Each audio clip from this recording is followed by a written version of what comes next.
In continuation to what we talked about in episode 1, about how to dispute the negative thoughts and challenge them and change our whole mindset. Tonight is our second episode, and if you're ready, let's begin.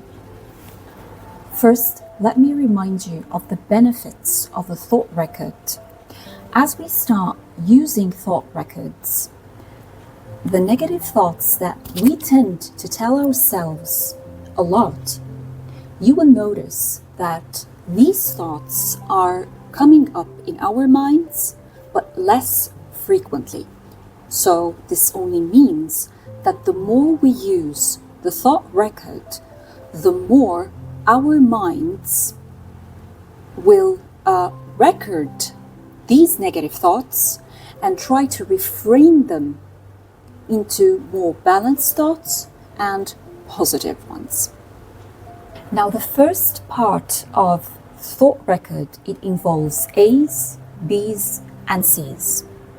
The A, B's, and C's, they refer to something, but I will tell you that later on after giving you a very interesting example. Now, my example is one night you're just sitting on the couch, chilling, scrolling up on your Instagram, when suddenly you found a picture of your best friends hanging out together at night and having a great time, and you were not invited. How would you think about that? Of course, the first thing you would say, what? Yep, that's it.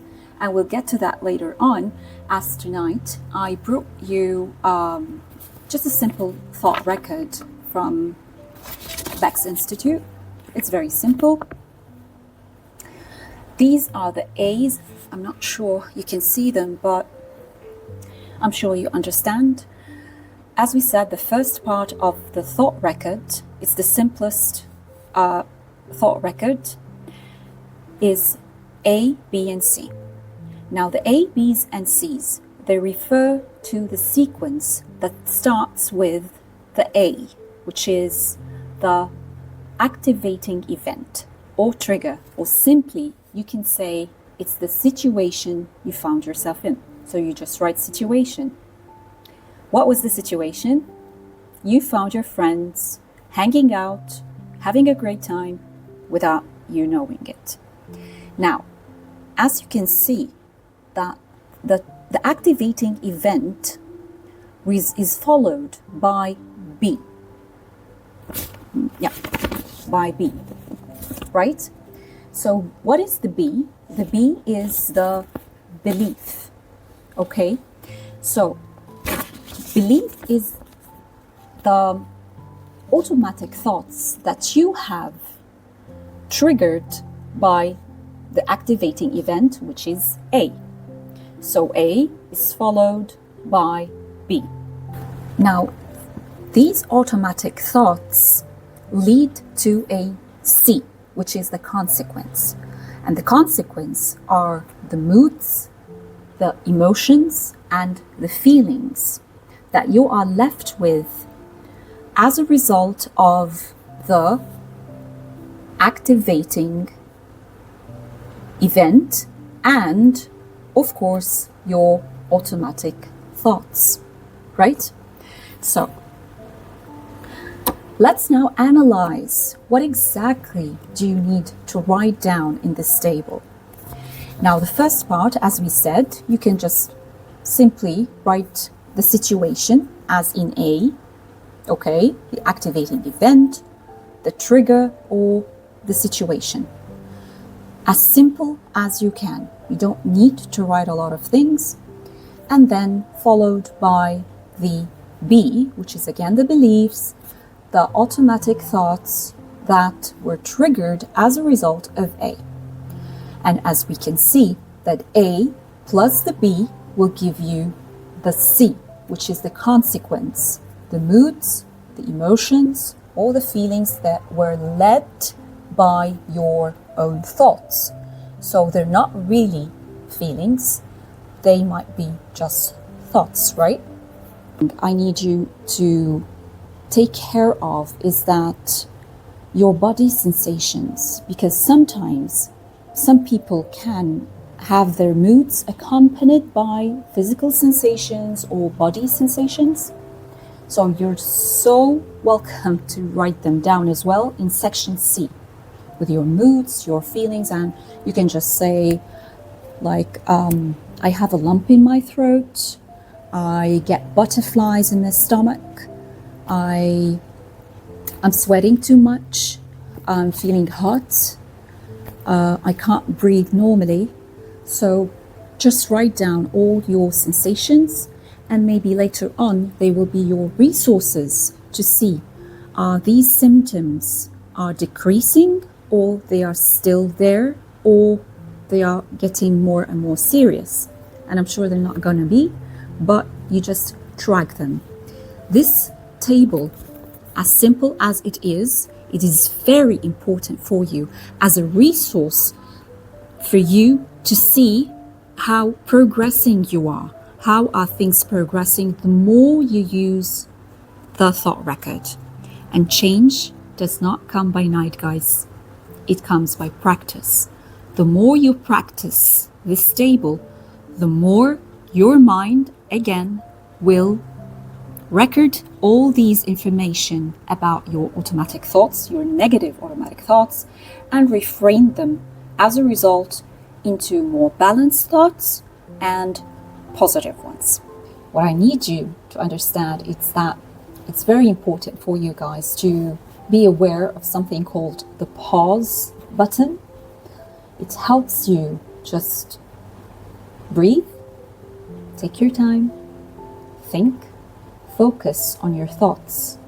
Because if you let your anger and sadness take and lead the way, you will never understand your feelings and your thoughts, and that's where you drown in your negative thinking in every single situation or with every trigger in your life.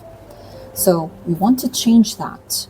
So just use your pause button when you're outside in the streets driving. I know, of course, people get so angry and frustrated and enraged.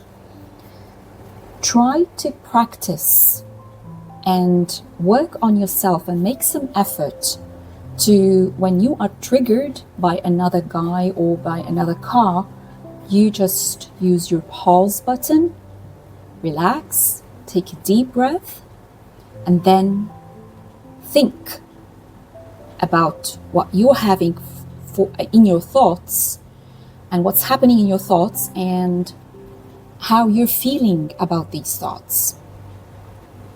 And you can just add them in your table. Now, our second step after filling this table or this ABC sequence, we will start rating each feeling we are having on scale from 0 to 100. Now, we will notice that the higher the number, the more intense the feeling or the emotion or our physical sensations. Then we will look back after finishing or filling up section C, the consequence, we will look back at our automatic thoughts or beliefs and list them in order. Now, these beliefs are the automatic thoughts that were triggered by the situation, right? So we list them in order, meaning that what was the very first thought I had when I was triggered by the situation I found myself in, right? So you list them in order to come up with the hot thought. What's the hot thought? It's the negative thought, but the most close, connected to the mood and the feelings or the emotions that were triggered because of it, right? So we want to understand that the hot thought is the negative automatic thought that is most connected and responsible for what you were left with feeling like sad or betrayed or disappointed or angry, whatever.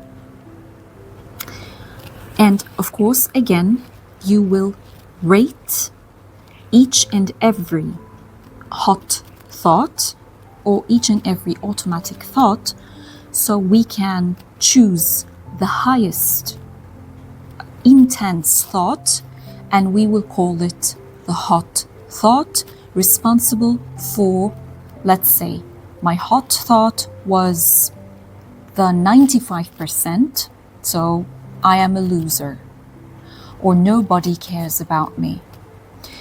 So I am a loser took 95% on a scale 0 to 100. And the feeling of betrayal was 90%, the highest. So the highest number, the most intense feeling and hot thought, right?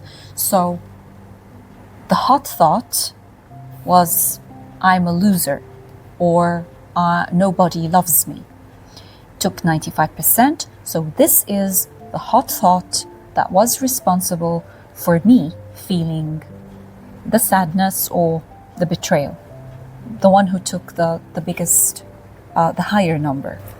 Well, sometimes it can be obvious what the primary thought that is responsible for the emotion is, but other times it's unclear, for some people, of course.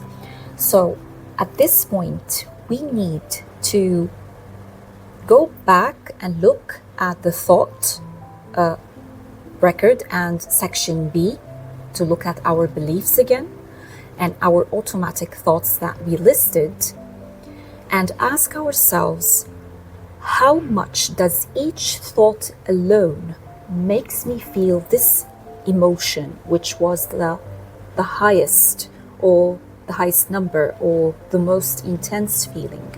Like, as we said, sadness, it took 90%, or betrayal took 95%, whatever is the most high connected to the hot thought. So we cannot, it's not obvious, that hot thought, it's not that obvious for me. So you just will have to go back to the thoughts, to each thought again, and ask yourself again this question: how much does this thought make me feel this emotion?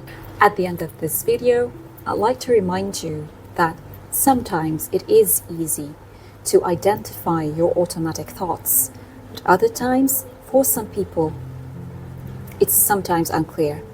So if you are facing this problem, please check out my first episode, where I'm giving you 7 questions that will help you understand your automatic thoughts. And we will still be having a 3rd episode about how to dispute and challenge our negative thoughts and change our whole mindset. Now I have to finish up my video. Thank you so much for watching, and I'll see you next time.